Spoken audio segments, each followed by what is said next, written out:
There was once a town where all life seemed to live in harmony with its surroundings. The town lay in the midst of a checkerboard of prosperous farms, with fields of grain and hillsides of orchards where, in spring, white clouds of bloom drifted above the green fields. Then a strange light crept over the area, and everything began to change. Everywhere was a shadow of death. In the town, the doctors had become more and more puzzled by new kinds of sickness appearing. Children stricken suddenly while in play. There was sudden stillness. The birds, where had they gone? It was a spring without voices. On the mornings that had once throve with the dawn of chorus of robins, catbirds, doves, jays, wrens, and scores of other bird voices, there was now no sound. Only silence lay over the fields and woods and marsh. No witchcraft, no enemy action had silenced the rebirth of new life in this stricken world. The people had done it themselves. So, who recognizes? Your mic.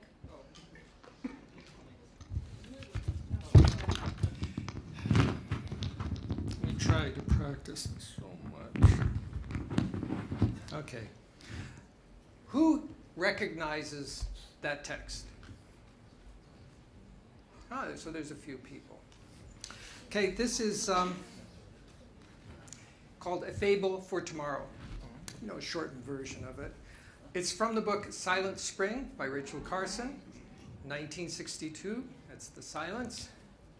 And it spurred this massive, the environmental movement. She's kind of credited as sort of the mother of the environmental movement. 1970, the first Earth Day, millions of people became characters in this drama.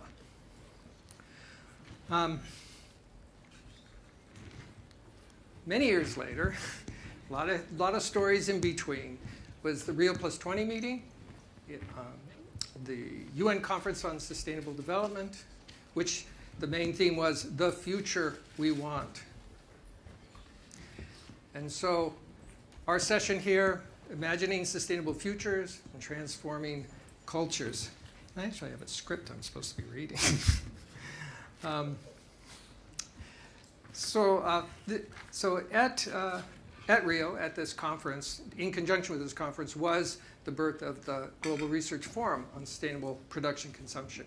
And in our mission statement about strengthening this community of researchers and practitioners, I want to highlight this phrase, helping foster transitions to sustainable production and practices and systems. And in this session, we're going to go do something a little different than we have in the past conferences, which is to consider some of the practices and systems involved in cultural production and consumption of sustainability transition narratives. You already heard this reference how we have to change the narrative, we have to shift the narrative, we have to create a new narrative, and that's what we're going to be talking about, is those narratives. And ultimately, we're all working to address and reverse the destructive socio-ecological impacts of unsustainable production and consumption, which comes from a number of different sources, greenhouse gases, comes from, these impacts from these different things. And basically, the approach to this is immediately has to do with our values. What we think is the right way to go, the wrong way to go. We've been talking about this all throughout. What are the drivers that are, what are the drivers of our different actions, decisions, policies, and these kinds of things. So that's really the heart of what we call production consumption systems, or the values that are driving these different decisions at different points. So I'm going to start here with cultural production of narratives, what's involved with that, and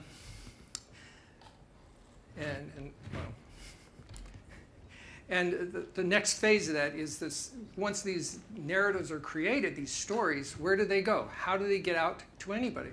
How do you communicate these stories, these ideas, these values to a larger audience? And that's where we come back into the infrastructure that Lewis was talking about. We have the media industry TV, radio, the news, these kinds of things that are in between the producer and the consumer, the receiver of these stories. And so that receiver part is the cultural consumption. We all love stories. They're an important part of everybody's life. We use them to guide our understanding of other people and situations, things that can happen. Now, this final part over here is really key, because we've been talking about power. And it's in this area of investment, because who really has the access to the resources, whether it's money, people, ideas, that are going to support this kind of cultural production. So we're in this circle here. And so I just wanted to provide this framework for the discussion that we're going to have. Coming back to this question of the future we want is the segue to our particular presentation right now, which is the future. What future do you want? Thanks, Jeff. May I have the pointer, please? Thank you. So yesterday we had this question: what brought us here? What are we trying to get out of this event? And of course, we all came here because we want to get something out that we can apply and make it happen, something that we have as part of our fulfillment of our vision of the future. So when we think about what is the future that you want, just imagine how your research would look like, your research or your activities that you're doing, if they take place, if the solutions or answers that you found are actually happening. How would the future look like? How is your idea of the future going to happen thanks to your contribution? And then how can you describe it? Because there is a big discrepancy between the world that we imagine and the world that we see and the way that we are, the futures that we are being shown. So one of the questions is, would it look like the one portrayed in the 1927 film Metropolis? I don't know how many of you have seen that film. I must confess I watched it after Jeff introduced it, and when we were discussing this session, I was like, 1927? A little bit before my time.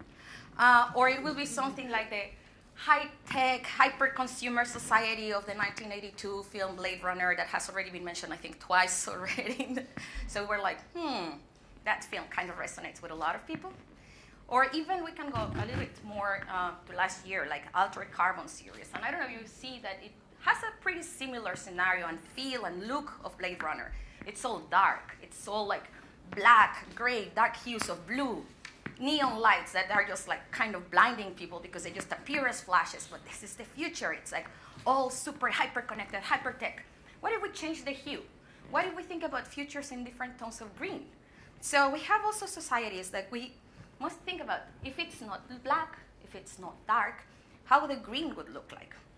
Is it something that we have trees, birds, good transport, good living for all? How are we going to make that happen? And when we come to reflect about popular cultures, we always see that they go for the drama. But not like the drama like, oh, how I'm going to make this happen in a nice way for everybody, but it's like survival of the fittest. We can see that our main characters are always in these obstacles. And then the narratives of sustainability, they are often presented as something hopeless, as something that, it's great that you have this idea, but you have to survive first. And we're not talking zombies. We're just talking like really natural disasters coming and stuff that people stop thinking about communities and just start thinking about themselves. And then also that we find, this is popular culture. This is what sells like big time, movie theaters, books, whatever. When we go to research, and we can say that they tend to have a little bit more of an empirical projection of the future, the problem is like how many people is actually able to understand this? Like, is it like really digesting, like friendly for different kind of audiences? And I think this is one of the main challenges that we have. They represent a lot of drama, but they're not dramatic enough because not a lot of people will be like compelled to try to figure out what these exactly mean. And we need to see that if you go into the very uncomfortable talk about the consequences of unlimited income growth, like unlimited economic growth, you see a lot of lines and stuff in there, but they are not as dynamic as having your superpower laser to be killing aliens and stuff like that. So when you get these very, let's say, challenging narratives about the current status quo, a lot of people may just like step back because, oh, it's a little bit complicated to understand. I cannot really sell this properly, and like I don't even understand it myself. So some people may react like that, and this is one of the main challenges that we have to communicate sustainability in a way that is catchy, that is sexy for the audiences. So we can also see that this includes other portrayal of scenarios. This one is not as complicated, and still we can see that a lot of even decision makers or different stakeholders kind of try to steer clear from these scenarios because they tend to be a little bit more uncomfortable to think in terms of how can we make them happen. So during this analysis of popular cultures, Robert Costanza came up with these scenarios in which he is mentioning the dynamics of technological innovation and resource limitations. And to go more in depth with these scenarios, I have Sensei Jeffrey to give you a little bit more of a taste. So using this very basic kind of framework, the matrix, that I think Kira was talking about how we all love these matrices, right? There's this idea of technological optimism, unlimited resources, and you had the famous Star Trek scenario of, where does it stop here? Anyway, it's here. Hey, go back.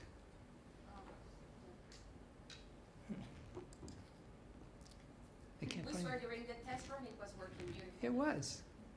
Oh, there it is. I see. Sorry. I know this is all very confusing to you, so I'll attempt to explain. You are on the starship USS Enterprise. American. No, it's a vessel in the United Federation of Planets, and Earth is a member.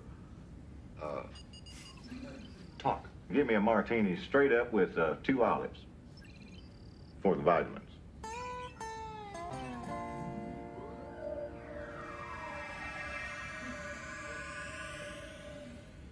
I might just get to like this place. Let's see if the Braves are on. How do you cut on this TV? TV. Yeah, the boob tube. I believe he means television, sir.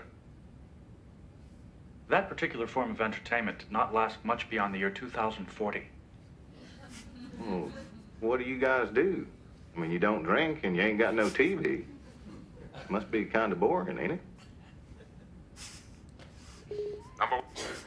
That's what all this is about. A lot has changed in the past 300 years. People are no longer obsessed with the accumulation of things. We've eliminated hunger, want, the need for possessions. We've grown out of our infancy. Here's what I propose. You can't stay on the Enterprise, but I have arranged for us to rendezvous with the USS Charleston bound for Earth. They will deliver you there. Then what will happen to us? There's no trace of my money. My office is gone. What will I do? How will I live? This is the 24th century. Material needs no longer exist. Then what's the challenge? The challenge, Mr. Offenhouse, is to improve yourself, to enrich yourself. Enjoy it.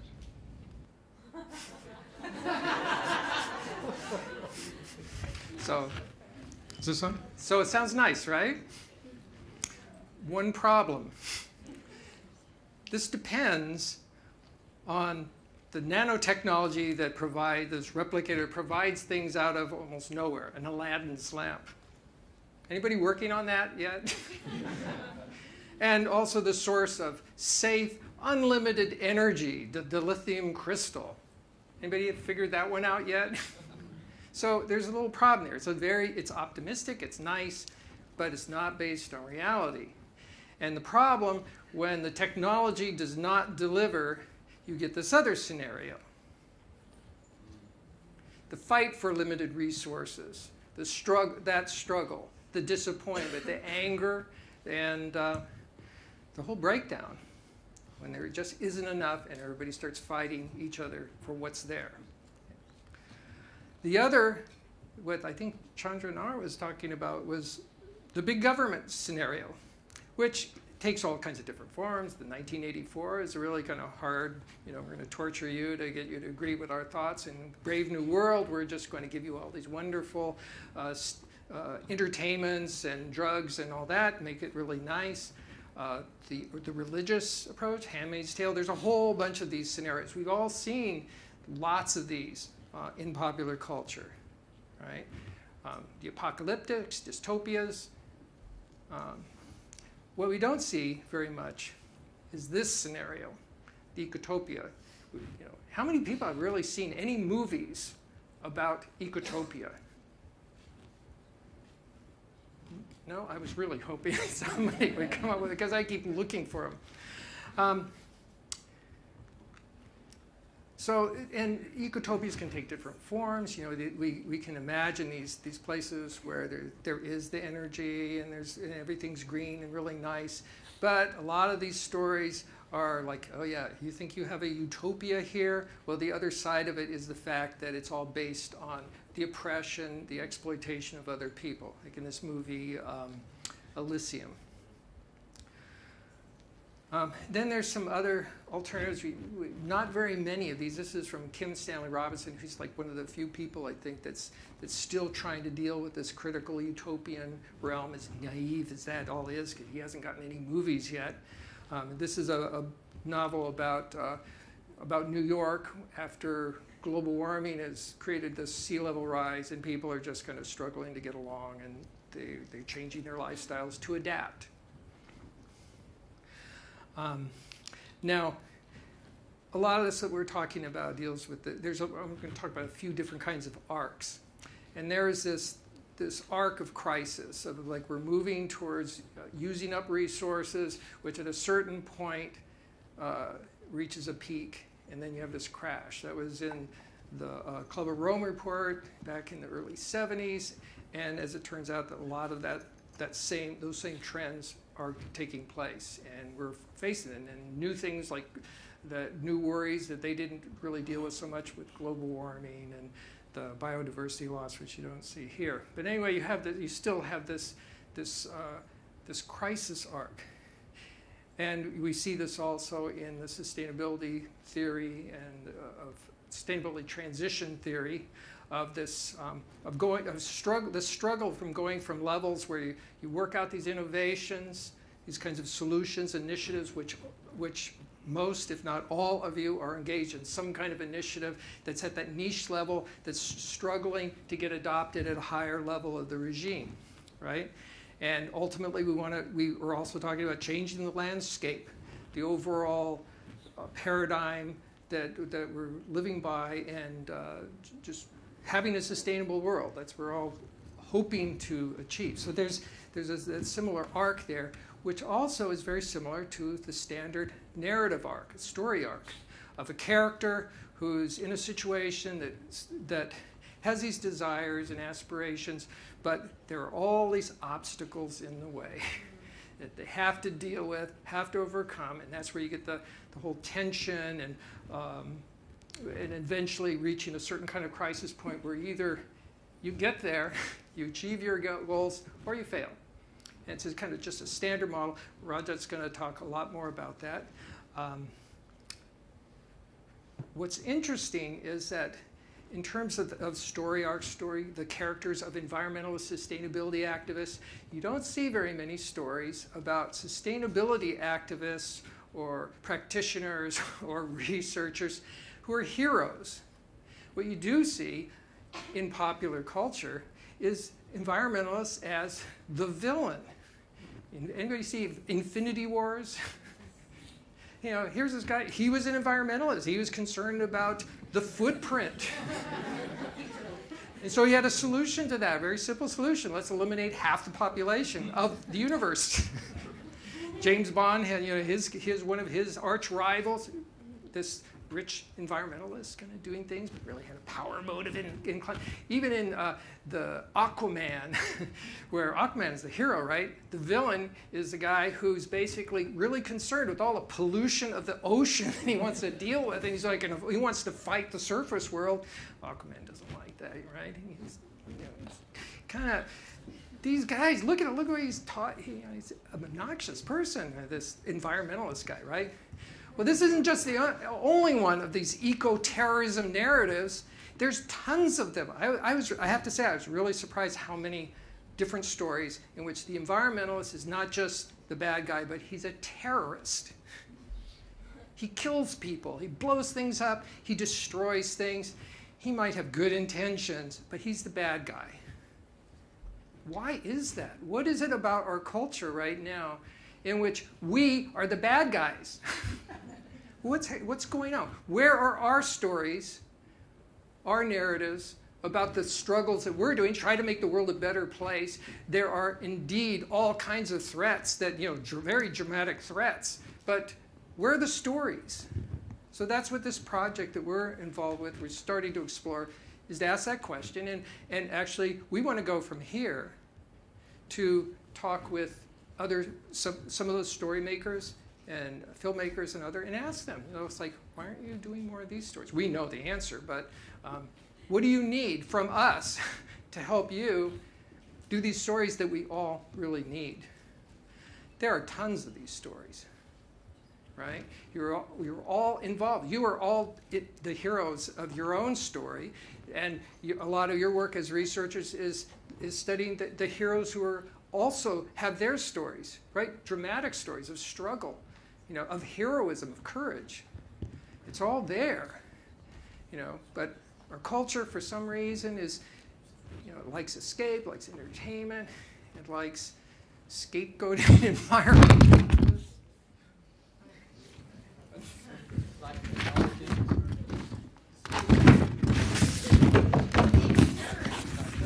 Yeah. Self-destruction, I think. Okay, I'll just hold it. Okay, how did I get there? So we're talking about the hero's journey. This is sort of a standard kind of, you might call it a cliche about the narrative, but it's Joseph Campbell talked about it, the Star Wars has that. A lot of different movies follow this kind of scheme of the hero who's called to adventure. He really doesn't want to do it. He has to be kind of convinced, and it's usually by getting his parents killed or something like that. But eventually realize, there's all this awful stuff. I have to cross the threshold, enter that shadowy realm where it's kind of scary and dangerous, and find my way.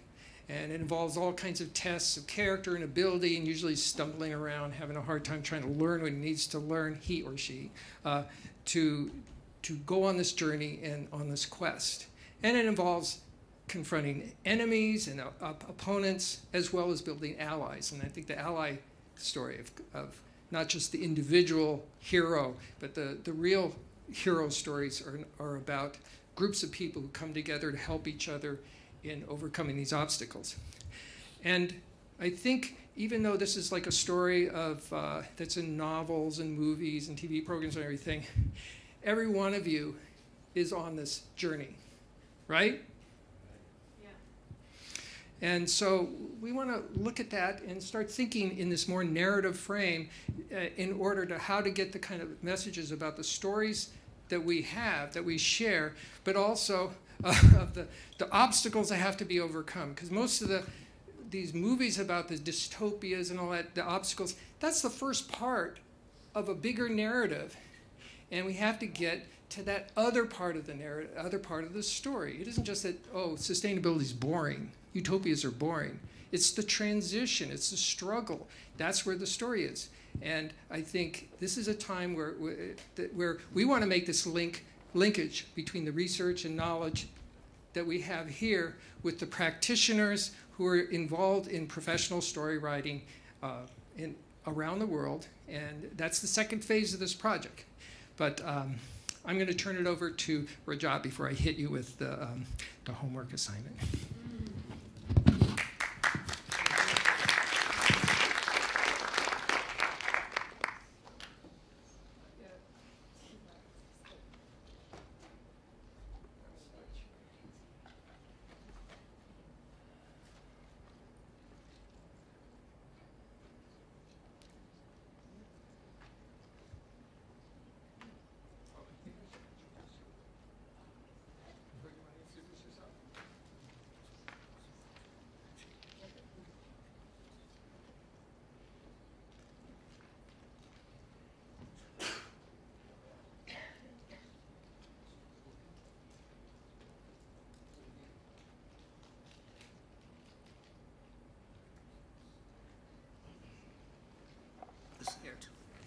Hello. Can you hear me? Yeah, okay. I'm a writer. I had been an activist about 10, 15 years back, but I've been a writer for quite a while. But recently I've been writing eco-fiction. Before that I had written realist novels in 2 languages, English and Bengali. Social comedies and cross-cultural novels and things like that. But because of my activism background, I've come back to writing eco-fiction, eco-disaster, mostly dystopia, but now I'm kind of moving towards books which are kind of more hopeful in the Kim Stanley Robinson vein that Jeffrey mentioned. So I will begin with telling you about a book that I'd written 5 years back. It's called Hotel Calcutta. It's about old Calcutta hotel, which was in the crosshairs of land sharks. They were planning to pull it down, and the staff and the management was kind of holding back against it. When a Buddhist monk arrives at this hotel, and he kind of falls in love with this very old, majestic building, and he prophesies that the hotel can be saved if every day someone tells a story inside the premises. And magically a storyteller arrives, and every day someone arrives and tells a story. So this book is about many stories, and the idea behind this novel or collection of stories was about the power of stories, about the magic that stories hold. And from here I will move on to my presentation, because my presentation is mostly about the magic of stories in the context of sustainability. How to tell sustainability stories, how these are important, whether they can help to change the future, and also how, as activists, our sustainability stories can feed into the work that professional writers are doing. Because there's a lot of research involved, we can use that, we can give this as input to professional writers. So why tell tales?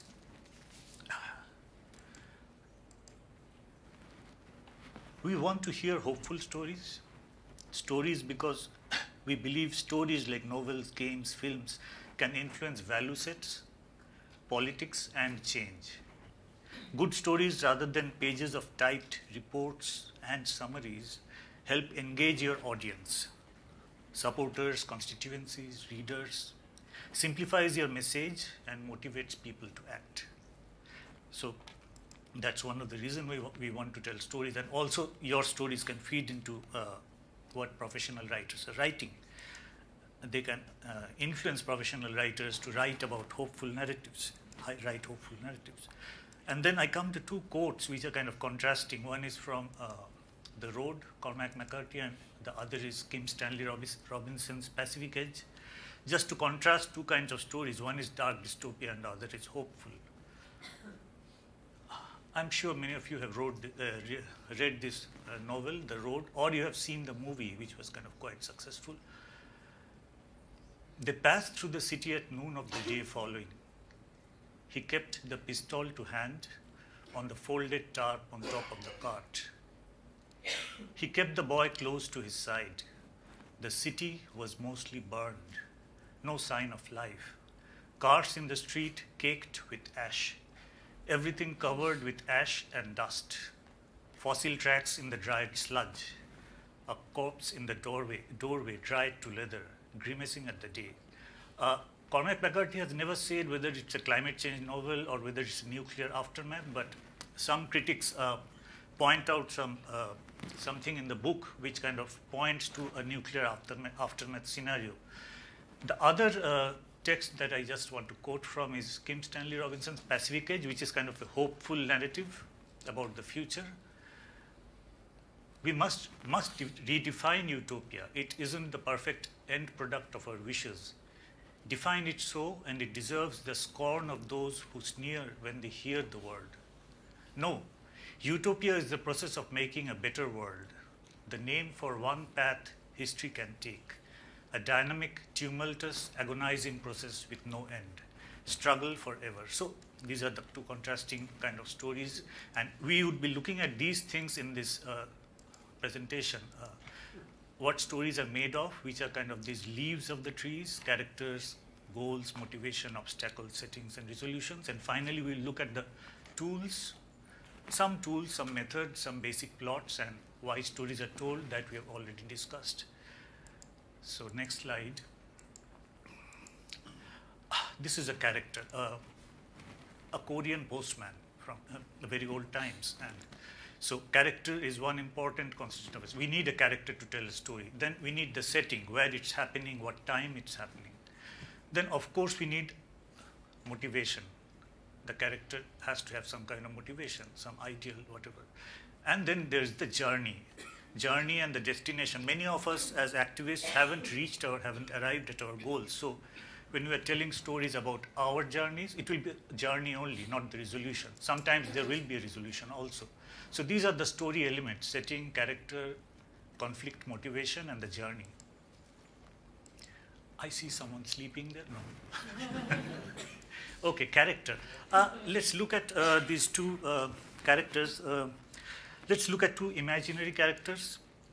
A Korean postman, let's call him Eugene Kim, and a teenager from Malawi, let's call him William, who incidentally built windmills from junk. There is this story going around for a long time, and yeah, he's quite famous now. We use them as templates here to create our own stories. When you tell your own stories of working for a better future, you will be focusing on the main characters working for change. That character could be you. When writers write their stories, they go into greater detail with character bios, how they look, where they went to school, what are their ideals, who were their influences. Let's assume William loves fishing and frugal engineering, which he learned from do-it-yourself books. The postman Eugene loves kitchen gardening, shares his produce with neighbors. Your characters could also be sustainability activists like many of us. When telling your story, it's a good idea to use familiar characters, but not always. So that's about the character. And now we move on to setting, which is where your story is unfolding.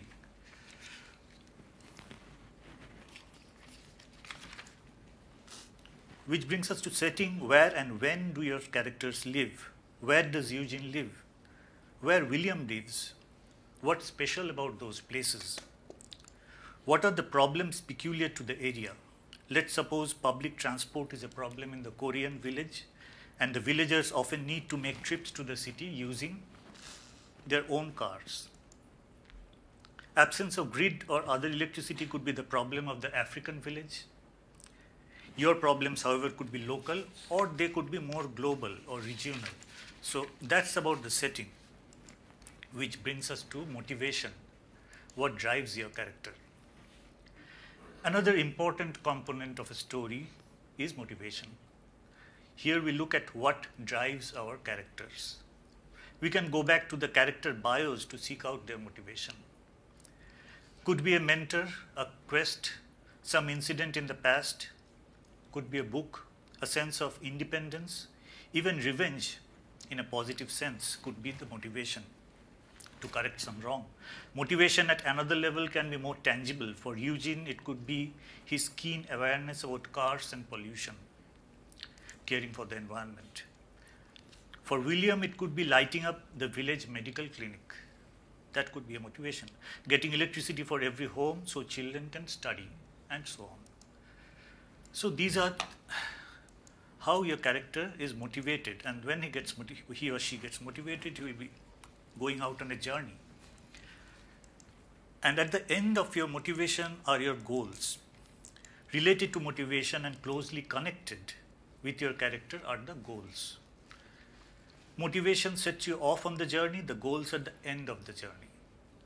William's goal is to build windmills from junk and help generate electricity, which can help the villagers. Eugene's goal is to use his van as a ride share to ferry villagers to the city and thereby reduce emissions.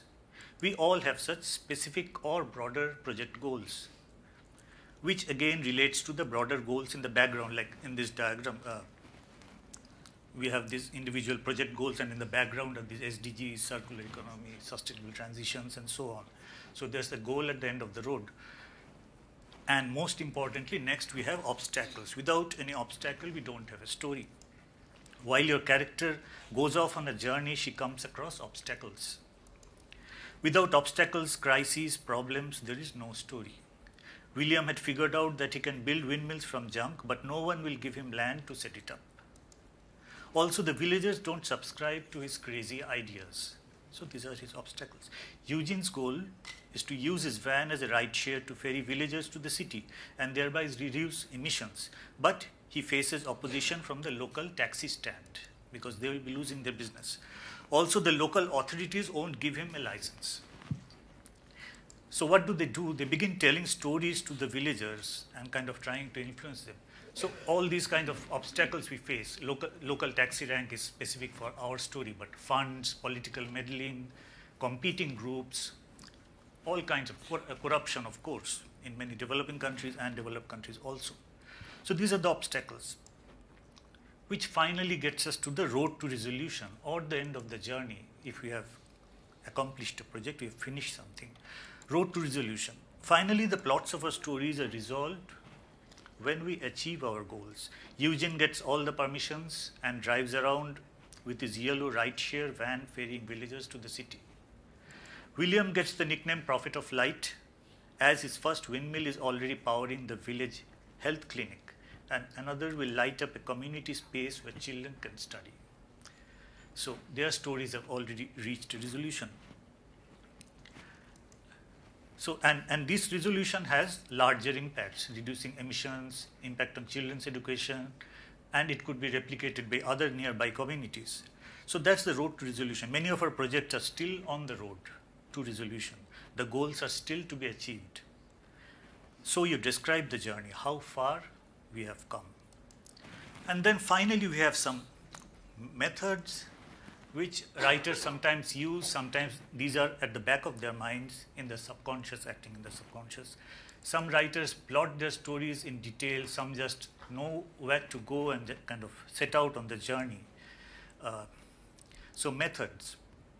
There are different methods for writing, structuring, analyzing a story, but the basic technique is what we have already discussed. Thus we have the hero's journey, the free tag pyramid, Benjamin Franklin's method, snowball method, and several other methods.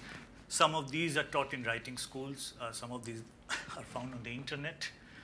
Then there's this idea about 3-line plots. You write your story in 3 sentences, then build those sentences into paragraphs, and then build those paragraphs into pages. Snowball method is something similar, where you write one sentence, your plot in 1 sentence, and then go on expanding on it. Free text pyramid is what Jeffrey has already discussed with this rising action, falling action, and crisis. And then there's this thing called 7 basic plots. Also, we have the 7 basic plots and 36 dramatic situations. It has been argued that all plots can be boiled down to these 7 basic storylines, or more elaborately into 36 dramatic situations.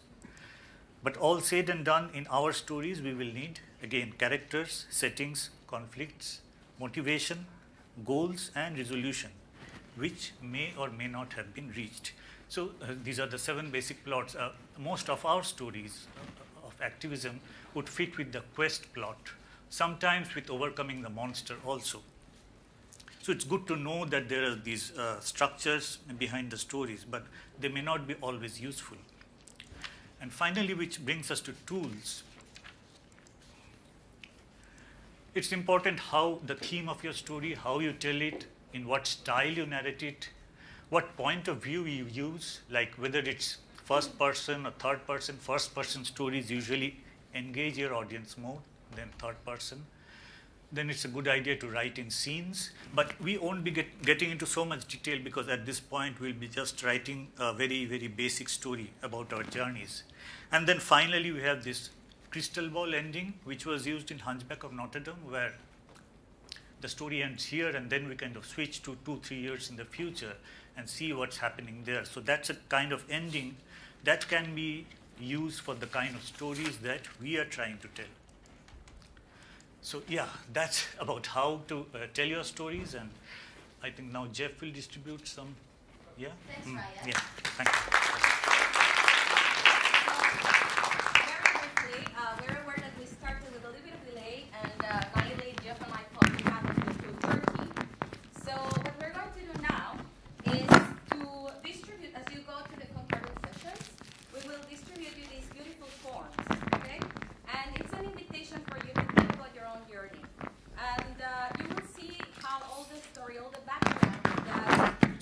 Rajat and I gave you will come together in here. It's a little bit of a creative exercise for you. And I need to use the microphone, otherwise they can't hear can you hear me back there? No, the video. Oh, the video cannot hear me. Okay. Yes, so just grab any microphone and then. I have to pick the complicated one. Okay, so each of you. You hear me, my video? That's awesome. Okay, so each of you will have one of these beautiful forms.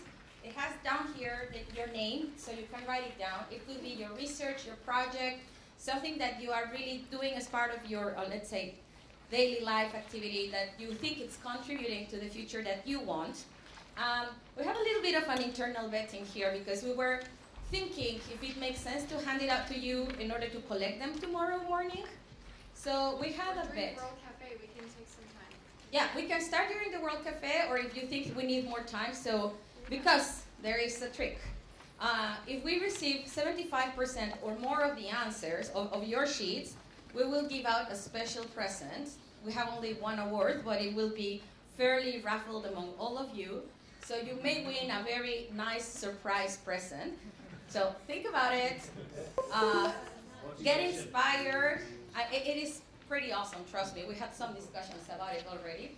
And we invite you to please use them.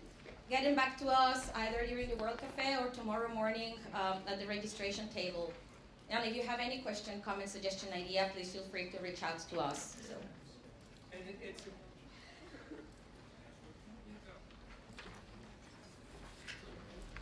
You want to say something, Jack? Thank you. Yeah, it's important to also put your name down in whatever presentation that you're giving, because what we want to do is connect these ideas that you have, that you put in here, with your actual work, because we want to keep track of this. This isn't just a fun thing to do, an exercise. We're actually going to look seriously at your answers, connect it up with the work that you're actually doing and some of the things that you've already said, and really take seriously the kind of stories that are here that aren't necessarily ready for the movie theater or for big blockbusters or anything, but the idea is that this is the content that really needs to get to these other circles and these other communities that we want to bring. So it's really important that we get that. I mean, maybe it seems real simplistic, or the questions and everything, but actually sometimes simple is really hard. So we know that. And it's a very short commercial break because we would like to invite you for our concurrent session tomorrow about the art of terraforming. So we will go more in detail about all this work. So yeah, we can go a lot deeper. As they say, to be continued. Great. Well, please join me in thanking Jeffrey, Ginny, and Rajat for bringing us on this journey. Thank you so much.